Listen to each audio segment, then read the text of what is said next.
Welcome back after the break. اور ہم بات کریں برین ڈے کے حوالے سے. ڈاکٹر صاحب ہمارے ساتھ موجود ہیں, ڈاکٹر ذیشان اور احمد چودھری صاحب بھی, اشرف چودھری صاحب بھی ہمارے ساتھ موجود ہیں, ان سے بھی گفتگو کریں گے. سر ایک سوال میں چھوڑ کر گئی تھی بریک سے پہلے, آپ دونوں سے ان کا جواب چاہیے.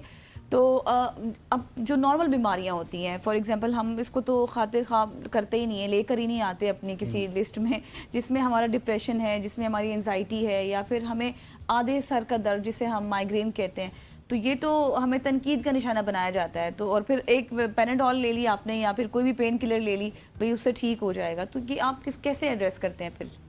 بیسیکلی جتنی بھی آپ نے چیزیں ڈسکس کی نا, ڈپریشن, انگزائٹی یا مائیگرین وغیرہ, اگر تو آپ کو کوئی ون آف ایپیسوڈ ہوتا ہے تو یہ نارمل ہر انسان کے ساتھ ہوتا ہے, کوئی ایشو نہیں ہے. لیکن آپ کو پرسسٹنٹلی ڈیلی بیس پہ آپ کو ڈپریشن ہو رہی ہے, انگزائٹی ہو رہی ہے, چھوٹی چھوٹی باتیں بھی آپ کر رہے ہیں, تو اسے بھی آپ کہتے ہیں کہ یار کیا ہو رہا ہے, کس طرح ہو رہا ہے, میرے ساتھ ہی کیوں ہو رہا ہے, اس طرح کی چیزیں ہوں. یا اگر آپ کو ڈیلی بیس پہ آدھے سر کا درد ہو رہا ہے, پھر آپ کو پراپر نیورو فزیشین کے پاس یا پھر سائیکالوجسٹ کے پاس آپ نے وزٹ لازمی کرنا ہے. اس چیزوں کو لائٹ نہیں لینا, کیونکہ یہ دین آپ کی برین ہیلتھ کو بھی افیکٹ کرتا ہے, آپ کی سوشل لائف کو, فیملی لائف کو, آپ کی لرننگ کو, آپ کی پروڈکٹیوٹی کو بھی افیکٹ کرتا ہے. تو ان چیزوں کو اگر ون آف ہو رہی ہیں اٹس فائن, لیکن اگر آپ ڈیلی بیس پہ ہو رہی ہیں, ہر ایک بات پہ ہو رہی ہیں, پھر آپ نے لازمی ہے کہ کسی کنسرن سائیکالوجسٹ سے, نیورو فزیشین سے ایک دفعہ چیک اپ اپنا لازمی کروائیں. ٹھیک. اچھا چوہدری صاحب, آپ وہ تمام تر ہمیں پروسیس بتا رہے تھے کہ کس طرح سے آپ نے ڈائبٹیز کو شکست دی, لیکن ہمارا مقصد یہ تھا کہ اس میں ہم نے جاننا تھا کہ اس میں برین نے آپ کو کس طرح سے ہیلپ آؤٹ کیا.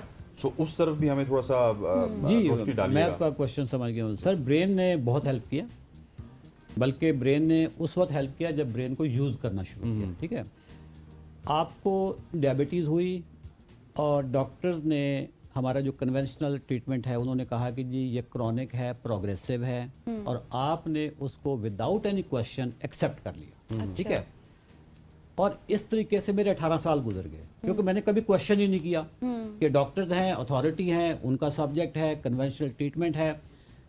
جب میں نے اس کو کوشچن کیا, برین کو یوز کرنا شروع کیا, برین سٹارمنگ کی کہ یار اللہ تعالیٰ نے اس کا کوئی تو حل نکالا ہوگا نا, کوئی تو طریقہ اس کا ہوگا. ٹھیک ہے, اس کا مکمل علاج نہیں ہوگا, کم از کم کوئی پریونٹیو چیز تو ہوگی. سر جس دن میں نے یہ فیصلہ کیا برین کو یوز کرنے کا, I quit my medicine with in 3 days. ٹھیک ہے, اس میں میں نے جو دنیا کے عظیم دماغ تھے میں نے ان کو پڑھنا شروع کیا. وہ پالو کولو کہتا ہے نا کہ جب آپ کے دل میں آگ لگی ہوئی ہو, مقصد سامنے ہو, تو آپ کو پھر ساری کائنات کی جو قوتیں ہیں آپ کے حق میں سازش کر رہی ہوتی ہیں. تو وہ میرے حق میں سازش یہ ہوگی کہ میں نے فیصلہ کر لیا کہ اس سال 2022 میں یا میں ہوں یا شوگر ہے, درمیان میں کوئی چیز نہیں. یہ اتنی میری ڈٹرمینیشن تھی. اور پھر میں نے پڑھنا شروع کیا اس پہ. میں نے ڈاکٹر بین بکمن ہے, ایک ریسرچر ہیں بہت بڑے, ان کی کتاب ہے وائی وی گیٹ سک, جس میں انہوں نے کوئی 200 بیماریاں لکھی ہوئی ہیں جو انسولین کی زیادتی سے ہو رہی ہوتی ہیں. ٹھیک ہے, وائی وی گیٹ سک. اسی طریقے سے ایک کینیڈا کے نیفرولوجسٹ ہیں جنہوں نے شوگر ریورسل پہ, میں سمجھتا ہوں کہ he is the father of sugar reversal modern, اگر ہم اس ڈسپلن کی بات کریں, ان کی کتاب پڑھی. پھر ڈاکٹر جول فرمین نے ان کی کتابیں پڑھی. اچھا, میں میڈیکل کا بندہ نہیں ہوں, میں نے میڈیکل کبھی بھی زندگی میں نہیں پڑھا تھا, میں تو MBA ہوں. میرے لیے کتابیں میڈیکل کی پڑھنا ذرا میں سلو تھا, کیونکہ مجھے ایک ٹرمنالوجی پہ میں بریک لگتی تھی, پھر میں اس کو دیکھتا تھا, اس کا تلفظ بھی مجھے نہیں پتہ ہوتا تھا, کیونکہ سائنس تو بڑی مشکل چیز ہے.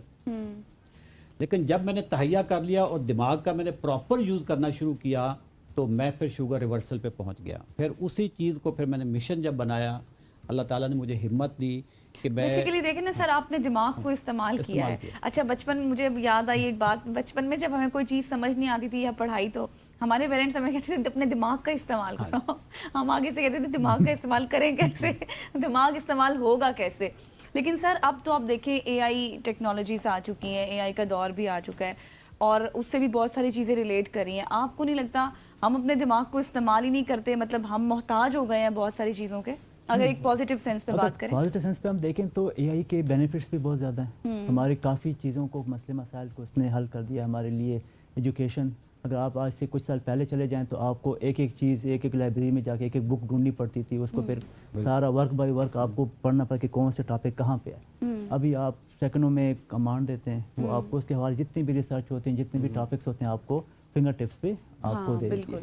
لیکن اس کے ساتھ ساتھ اس کا جو نیگیٹو امپیکٹ ہے نا کہ وہ جو تجسس ہوتا تھا، ایک ایفرٹ ہوتی تھی نا، وہ اب کم ہو گئی، دماغ کے استعمال کرنے والی کم ہو گئی ہے. ابھی ہم کہتے ہیں کہ بس ریڈی میڈ مل رہا ہے تو بس بس ٹھیک ہے لے لو. کیوں اپنا دماغ استعمال کریں کہ اس سے. تو اب ہم اپنے زندگی کے ہر ایک اس میں نا حصے میں نا اس چیز کو ہم تو سر اس یوٹیلائز سے کریں. بھی ہماری دماغی صحت متاثر نہیں ہو رہی؟ اس سے لازمی ہے جب بھی آپ دماغ کو یوز نہیں کریں گے، آپ اپنے برین اسٹارمنگ نہیں کریں گے، ایفیکٹس نہیں کریں گے، آپ ایزی وے ڈھونڈیں گے تو لازم بات ہے کہ یہ جس طرح آپ ایکسرسائز کرتے ہیں آپ کے مسل بلڈ ہوتے ہیں. تو اگر آپ برین ایکسرسائز نہیں کریں گے تو آپ کی برین بھی جو ہوتا ہے جو کیا تھنکنگ پاور ہے، ایکسرسائزز برین ایکسرسائزز کون جتنے سی؟ بھی آپ نارمل روٹین ایکسرسائزز ہیں جس سے آپ کا بلڈ فلو بڑھتا ہے برین کی طرف، وہ دیٹ آر افیکٹو. اس کے علاوہ جتنی بھی برین اسٹارمنگ کی ایکسرسائزز ہیں، جتنی بھی جس میں آپ کا دماغ لگتا ہے، چیس ہو گئی ہے، باقی انڈرسٹینڈنگ والی جتنی بھی ایکسرسائزز ہیں وہ آپ کریں، وہ آپ کی. اور دوسرا علاوہ سب سے جو امپورٹنٹ نا بک ریڈنگ. ریڈنگ جتنا آپ ریڈنگ کریں گے اتنا ہی زیادہ آپ کا دماغ اس کو پروسیس کرے گا، اس چیز کو ایبزارب کرے گا، اسی سے آپ کی برین بک گروتھ. ریڈنگ میں تو یہ اسپیسیفکلی یہ بالکل بھی نہیں ہے کہ آپ بک ہی ریڈ کرنا اسٹارٹ کر دیں، آپ موبائل میں کچھ کھول لیں، پوری بک آج کل پی ڈی ایف میں موجود ہے، لیپ ٹاپ پہ، ٹیبلیٹ پہ، اوپن ہارڈ بک کاپی میں، جس میں بھی آپ بک ریڈنگ کر سکتے ہیں، دیٹ از امپورٹنٹ. جس سے آپ کی برین سر وہ جو بک ریڈنگ کرتے ہو نا، کیونکہ ہم تو کبھی کبھار کرتے ہیں تو نیند آ جاتی ہے. نیند آ وہ جاتی تو اس کا ایک پازیٹیو افیکٹ ہے نا. دیکھیں آپ کو انسومنیا نہیں ہوگا ہے نا، نیند نہیں آتی، بک کھول لیں، آپ کو لٹرلی 2 پیجز پڑھیں گے، تیسرے پیج کے ساتھ آپ کو. اور جب انسان مائنڈ میں یہ سوچتا ہے نا کہ فون سے پڑھنا ہے یا لیپ ٹاپ سے پڑھنا ہے تو تب بھی دل نہیں کرتا، اس سے بہتر ہے کوئی مووی دیکھ لیں یا کچھ اور. موبائل میں ٹیبس کھل جاتے ہیں، اس میں ٹیبس کھل جاتے ہیں، آپ کے پاس ڈسٹریکشن بہت آ جاتی ہیں. ایک ٹیب سے دوسرے ٹیب پہ کوئی ایڈ آ جاتا ہے، کوئی اور کوئی اس طرح کی چیز آ جاتی ہے سامنے نا، یا کوئی آپ کے ذہن میں کوئی اور چیز آ جاتی ہے تو وہ پھر افیکٹ کرتا ہے. ڈاکٹر صاحب جو اسکرین ٹائم ہے اس سے بھی تو مینٹل ہیلتھ بہت کمپرومائز ہوتی ہے، بہت زیادہ. خاص طور پہ آج کل جو بچے ہیں، آج کل جو ہے نا اس کا اسکرین ٹائم کا سب نقصان صحیح ہے نا کہ ہم سمجھتے ہیں کہ ہم بیٹھے ہوئے یا لیٹے ہوئے ریسٹ کر رہے ہیں، لیکن اگر آپ اسکرین یوز کر رہے ہیں تو آپ کا مائنڈ ایٹ ریسٹ نہیں ہے. جب آپ کا مائنڈ ایٹ ریسٹ نہیں ہوگا، آپ چاہے 8 گھنٹے لیٹ لیں، بیٹھ جائیں نا، تو آپ ایگزاسٹ ہی رہیں گے. تو برین کا جو ریسٹ ہے نا دیٹ از امپورٹنٹ.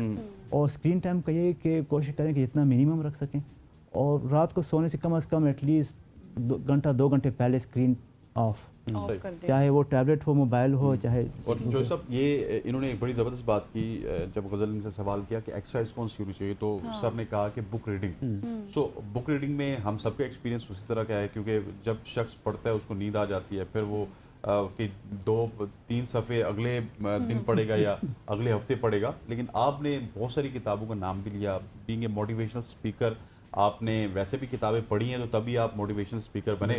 لیکن یہ جو شوگر کی بیماری کے دوران بھی آپ نے کتابیں پڑھی، تو وہ موٹیویشن کیسی آئی تھی؟ کہ آپ کو بھی نیند نہیں آتی تھی؟ دیکھیں جس چیز بھی آپ کو نہیں پتا، میں بتاؤں جس چیز میں پیشن ہو نا اس سے نیند نہیں آتی، نیند اڑ جاتی ہے اس سے. If there is a will, there is a way. If there is a will, there is a way. پیشن کی بات ہے. دیکھیں ابھی فٹ بال ہوئے، ٹھیک ہے، پورا پاکستان، پوری دنیا کریزی تھی، اور مجھے اس دن پتہ چلا کہ جی یہ بیٹھے ہیں آپ کے سامنے، ٹھیک ہے، کیونکہ مجھے اس میں میرا پیشن، راتوں کی نیند بھی حرام کر دی، راتوں کی نیند بھی آپ کی اڑ گئی ہوگی کیونکہ آپ کا پیشن تھا. اچھا میں نے ہمارے گھر میں بھی بچے دیکھ رہے تھے، لیکن میں دیکھتا یار کیا پاگل ہوئے ہیں یہ، فٹ بال ادھر کک مارتے ادھر کک مارتے ہیں. اسی طریقے جس چیز میں آپ کا پیشن ہو نا سر، اس سے نیند نہیں آتی، نیند بلکہ اٹھ جاتی ہے. مجھے پڑھنے کا پیشن ہے، اور یہ آج کا نہیں، یہ بچپن سے ہے. ہمارے ذہن میں نا کچھ بچپن میں دماغ میں چیز بیٹھ گئی تھی، کیونکہ آج دماغ کا دن ہے نا، ہمارے دماغ میں یہ چیز بیٹھ گئی کہ نہ تو ہمارے پاس کوئی پرچی ہے، نہ کوئی بیک گراؤنڈ ہے، غریب فیملی سے تعلق ہے. ایک ہی چیز ہمیں بچا سکتی ہے اور وہ ہے تعلیم. ٹھیک ہے، وہ تعلیم پہ اتنا فوکس کیا کہ ہر چیز بھول گئے. نہ کبھی ابھی تو میں خیر سر آپ کرکٹ پہ فوکس کرتے، بابر اعظم بن جاتے، اس سے زیادہ جو ہے نا آپ سر وہ بابر اعظم وہ بہت کمپٹیشن ادھر آ جاتا ہے، کمپٹیشن زیادہ ہے، بہت زیادہ ہے نا. اچھا ڈاکٹر صاحب مجھے یہ بتائیں کہ اب اگر ہم اپنی دماغی صحت کے حوالے سے بات کریں نا، مسائل تو ہم نے بہت ڈسکس کیے، دماغی صحت میں آپ نے ایکسرسائز کے حوالے سے کہا، لیکن کچھ لوگ ایسے ہیں کہ میں نے دیکھا ہے جیسے جیسے ان کی ایج بڑھتی ہے تو وہ کچھ میڈیسنس کا استعمال بھی کر رہے ہوتے ہیں، وہ ٹھیک ہے؟ عمر کے ساتھ ساتھ ایک نیچرل ایجنگ پروسیس ہے. اس کے ایج کے ساتھ ساتھ آپ کا دماغ جو ہوتا ہے وہ تھوڑا بہت سلو ہوتا جاتا ہے، اس کے جو نیورونل کنیکشنز ہوتے ہیں وہ سلو ہوتے جاتے ہیں، کیمیکل بیلنس جو ہوتا ہے دماغ کا وہ بھی سلو ہوتا جاتا ہے. تو اس کے لیے سپلیمنٹس جو ہیں تو وہ آپ لے سکتے ہیں، اچھا دیٹ آر بینیفیشیل، لیکن ایکسیس اماؤنٹ میں نہیں. وہ آپ کسی مستند نیورولوجسٹ سے ان سے مشورہ کریں، اس کے بعد ہی استعمال کریں تو یہ زیادہ بہتر ہے کیونکہ اب نہیں پتہ انسان کو آپ کو کون سی لینی ہے کیونکہ مارکیٹ میں ڈائٹ کا بھی تو رول ہے. ڈائٹ تو آپ نے نیچرل جو بھی نارمل روٹین ہیلدی ڈائٹ ہے بیلنس ڈائٹ ہے یہاں پہ ہم دماغ استعمال کرتے ہیں نا, نیورولوجسٹ کے پاس نہیں جاتے, وہ تھوڑی سی خود ہی- فیس وہ زیادہ خود ہی- لیتے وہ خود ہیں. ہی- ہم کسی گھر کے حکیم سے پوچھتے ہیں, وہ کہتے ہیں کہ میں یہ ٹیبلٹ کھا رہا تھا, مجھے بڑا آرام ہو آپ کہتے گیا. ہیں آپ یہ ہو سکتا ہے استعمال کہ اس کو کوئی اور بیماری ہو, آپ اس یہ بندے کو استعمال- کوئی اور بیماری ہے, وہ استعمال کرنا سٹارٹ کر دیتا ہے اور وہ اس سے بھی تو نکل جاتا ہے. جب بھی آپ نے کوئی دوائی مسلسل استعمال کرنی تو مستند ڈاکٹر سے مشورہ کریں, اس کے بعد ہی استعمال. صحیح تو ہو اور گیا. باقی healthy life style diet important ہے کہ آپ کی بیلنس ڈائٹ ہو, اس میں ساری نیوٹریشن آپ کی چیزیں چاہیے کہ آپ کی جو دماغی صحت ہے وہ لمبے عرصے تک صحیح رہتی ہے اور بہتر رہتی ہے. سر لاسٹلی کوئی میسج آپ؟ لاسٹلی ویسے یہ ہے کہ کچھ جیسے ڈاکٹر صاحب سپلیمنٹس کی بات کر رہے تھے, وہ ڈیفینیٹلی آپ کسی اتھینٹک ڈاکٹر سے لکھوائیں, لیکن ایک دو چیزیں ہیں جو شارٹ ہے سر, we have 30 seconds. جی بالکل 30 سیکنڈ میں کروں گا. سر وائٹامن ڈی پاکستان ٹوٹل سارا پاکستان وائٹامن ڈی میں ڈیفیشینٹ ہے, ٹھیک ہے. وائٹامن ڈی میں ڈیفیشینٹ اس لیے بھی ہے کہ ہمارا جو کمپلیکشن ہے نا وہ ایبزارب نہیں کرتا, ٹھیک ہے. تو وائٹامن ڈی کے سپلیمنٹیشن لازمی لوگ اپنا ٹیسٹ کروا لیں, اور وائٹامن ڈی کبھی بھی اکیلے لینا, اس کے ساتھ K2 لیں گے تو وائٹامن ڈی کا فائدہ ہوگا, ادروائز یہ آپ کی کیلسیفیکیشن کرے گا. اور دوسرا سپلیمنٹ ہے میگنیشیم. میگنیشیم جہاں سے مرضی لیں, میگنیشیم جو بھی لیں, لیکن میگنیشیم کے بغیر, میگنیشیم بھی ہم ڈیفیشینٹ ہے ہمارا ملک, ٹھیک ہے. وہ اس لیے کہ ہماری زمین میں میگنیشیم کی کمی آ گئی. میگنیشیم اور جو آپ نے وائٹامن gift ڈی. دیا. جی میں sir thank you so much for joining us. Arshad Chaudhry صاحب ہمارے ساتھ موجود تھے, ڈائبٹیز کے ونر, اور اس کے ساتھ ساتھ ہمارے ساتھ موجود تھے ڈاکٹر ذیشان صاحب, neurologist. Sir thank you so much for joining us. خواتین و حضرات یہاں پہ وقت ہو جاتا ہے ایک شارٹ سی کمرشل بریک کا. بریک لیتے ہیں, واپس آتے ہیں ہمارے ساتھ.